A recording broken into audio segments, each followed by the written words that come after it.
What is going on, everyone? Platinum Beast coming at you with yet another video. Today we are going to be comparing collectible coins to Pokemon cards. So without further ado, let's get into it.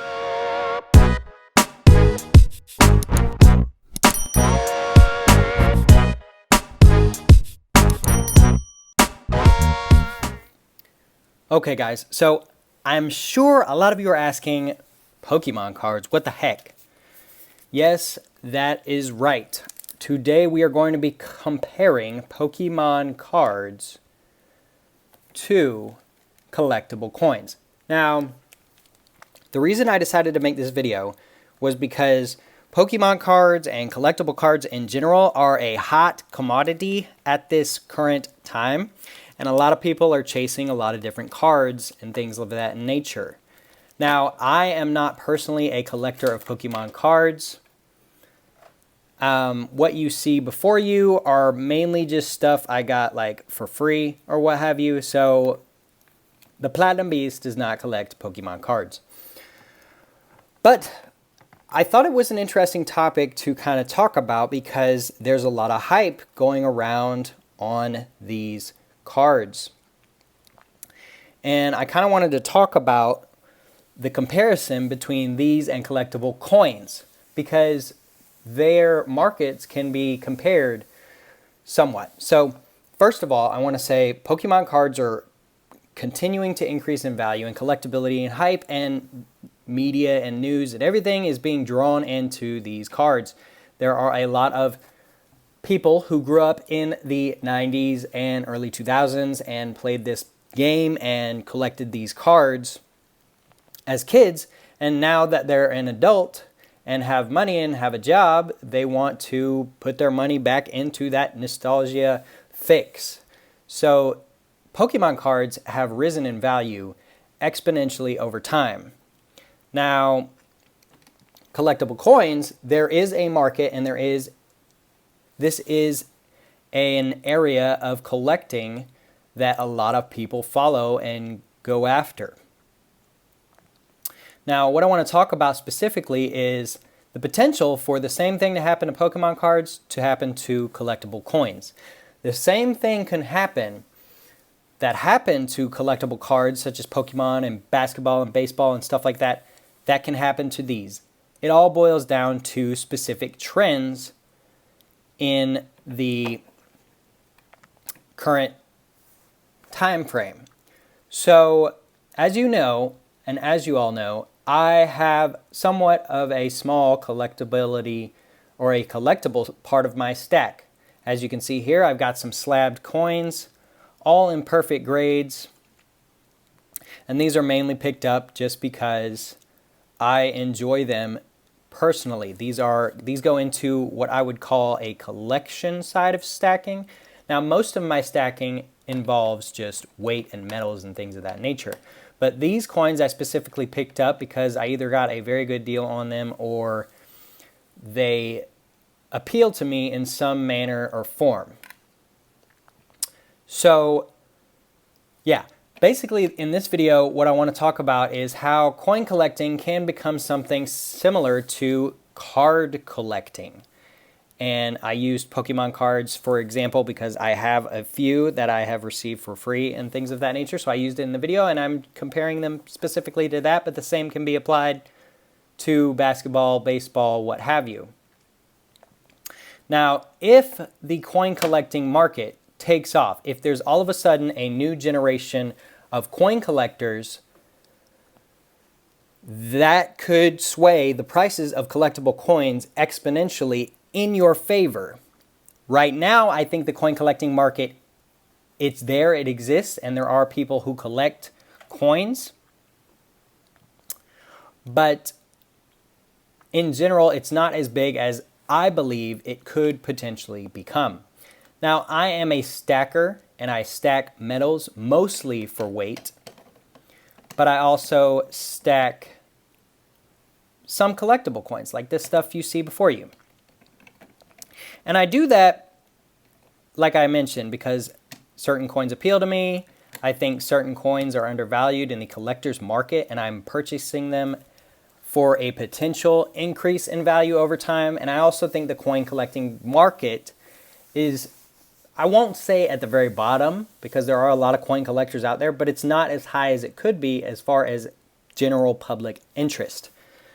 And so that is why I enjoy picking these up. Now, one example I want to make in particular are these perfect quarters. Now, I picked these up for about 15 to maximum 20 bucks a pop. And that doesn't seem like too bad of an investment for me, especially considering the perfect grade on the coins. And so I don't mind investing a little bit of money into that collectability side. I also enjoy looking at these pieces just for my own enjoyment, so I get that out of it as well. But one thing I want to talk about with these quarters and things of that nature is there are a lot of kids who either grew up in the late 90s, early 2000s, all the way up to really now, who kind of fancy these special quarters, the America the Beautiful, as well as the Statehood series. And if the U.S. Mint continues their trend, they'll introduce a new series into the market. Now, the U.S. Mint does this because they want to drive interest in their, coin programs and things of that nature. It makes sense. But the interest is not taken off like it potentially could. Now, once all the kids who grew up late 90s, early 2000s, collecting just the regular version of these coins become adults, they might be interested in starting a collection as an adult. And adults have money that kids don't have. So they might get into the coin collecting market later on in life. And because I have gotten into these America the Beautifuls early, later on in life, they could potentially increase in value depending on current trends. Now, the America the Beautiful series is not even finished yet. So, because of that generation that grew up collecting the regular version of the America the Beautiful series are not old enough to really need or have really a lot of money, I would say, to collect these coins. But they will be at some point in time. Just like the kids from the 90s who collected the Pokemon cards are now adults as well. So they spend their money on collectability items. Simply for nostalgia, for memories they had as a kid. That's the thing about collectability. And nostalgia is people remember things from their childhood and they want to relive those memories because typically, I know certain people had very miserable childhoods, but typically childhood is some of the best memories in life because you live a carefree life early on and you don't really have to care about much. You don't have many responsibilities, and hopefully you just are able to enjoy your childhood before adulthood kicks in.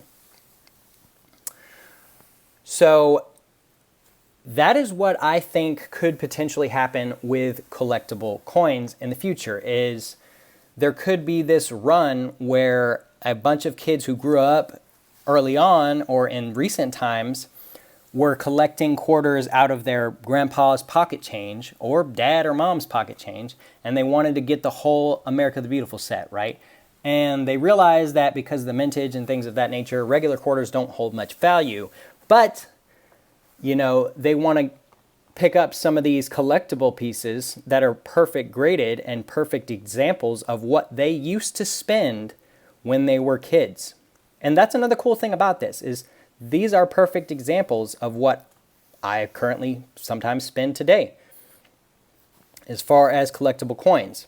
I also think that if the U.S. government, as well as other nations, ever go to a full-on digital currency, collectible coins may or may not move one way or another. If they go to digital currency and people get used to that, collector coins may become niche because they are just really a thing of the past and not anybody really thinks about coinage anymore. I don't know that that could happen, but that could happen. And but it also could swing the other way. People could create more interest in collecting coins because coins are no longer being made for circulation. And so that could move in either direction realistically. So at the end of the day, guys, I buy these coins, number one, because I found mostly a good deal on most of them, or I purchased them from the mint and had them slab myself. This is the only coin I've had slab myself, and that's a 69, but that's a very rare coin. But most of these coins I pick up because I find a good deal and I see a potential opportunity for in the future. Had I collected Pokemon cards as a young kid, or even just a few years ago, so to speak, perhaps I could have had an increase in value of my collection of Pokemon cards. Unfortunately, I did not collect anything like that, so I didn't get on that train. But, you know, you never really know, and the reason I like adding some of this to my stack is because it is also precious metals. So there is always that base value of whatever spot price is tied to these items, whereas Pokemon cards could be essentially worth not even the paper they're printed on or cardboard or what have you at some point. Who really knows? It could happen, it couldn't happen. I know there's people on all different kinds of sides of all of this topic of collecting, whether it's cards or coins or what have you. And some people may even be bothered by me saying Pokemon cards could be worthless, but at the end of the day, they are cardboard with an image printed on them. And at the end of the day, they are only worth what someone will pay you for them. Whereas these precious metals are a necessity, especially silver, as well as platinum, but even a little bit of gold, are a necessity in certain types of industrial markets. So they can't ever really be worthless unless they just cease to have any industrial value whatsoever, which I have a hard time believing because of their unique properties that will ever happen. But yeah, guys, I just kind of wanted to make this comparison of coins and, you know, collectible cards. I feel like the collectible card market has been taking off quite a bit, and the collectible coin market could potentially take off more in the future. It all just depends on certain trends. So I would suggest not investing too much money into the collectability side unless that's your thing. That's cool. But instead, just maybe try and find something that you like that you might want to pick up collectability. And I just kind of want to keep people's minds open to the idea of collectible coins. And also why, being that they're made out of precious metals, you kind of cover your bases in two different ways. So it's a smart way to add a little bit to your stack, add a little bit of variety. Again, diversify. That's one of my key points on this channel, is to diversify your stack in every which way you can. And yeah, so that's all I've got for you today. I hope you enjoyed the video. Be sure to leave me a comment in the comment section below, letting me know your thoughts on the differences and the similarities and the potentials for collectible coins. If you collect cards, that's cool too. Let me know that. I mean, and with all that being said, guys, I appreciate all my loyal followers. I appreciate any new people to the channel. Be sure to hit that like button. Be sure to hit that subscribe button. And until next time, guys, we will see you.